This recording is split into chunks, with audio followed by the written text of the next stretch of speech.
Welcome back to Jonah Plays Basketball, and today we're reading The Wild Robot. Chapter 13, The Aftermath. Daybreak and the storm had passed, but the sounds of water were everywhere.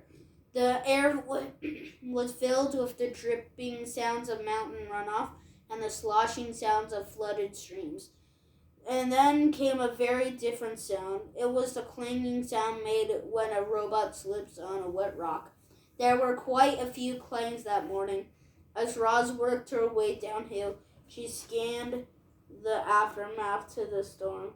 Giant mounds of mud and debris had formed below the cliffs. The island's central river had crusted in its banks and spilled into the nearby fields and forests. Some trees had been uprooted, others were submerged, their upper branches barely poking above the floodwaters, their lower branches swarming with fish instead of birds. After such a storm, you might expect to see an animal corpses scattered among all the devastation, but the animals seemed to have survived just fine.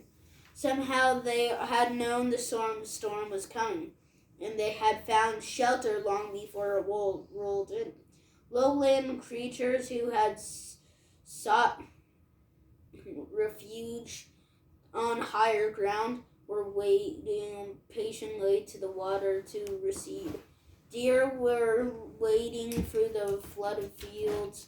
Beavers were busily collecting a trove of fallen branches. Geese honked in the sky before splashing down into a watery section of the forest. Clearly, the animals were experts at survival. Clearly, the robot was not.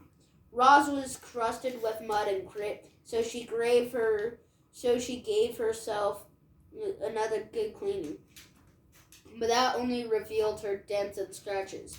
They were really starting to add up. She hardly resembled the perfect robot who had appeared on the shore just a week earlier. The wilderness was taking a roll on poor Roz, so she felt something like relief when she spotted the quiet hole in the side of the mountain.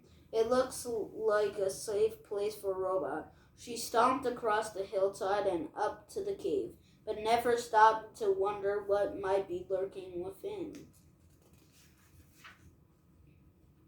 And that's chapter 14. So that's all done. Bye.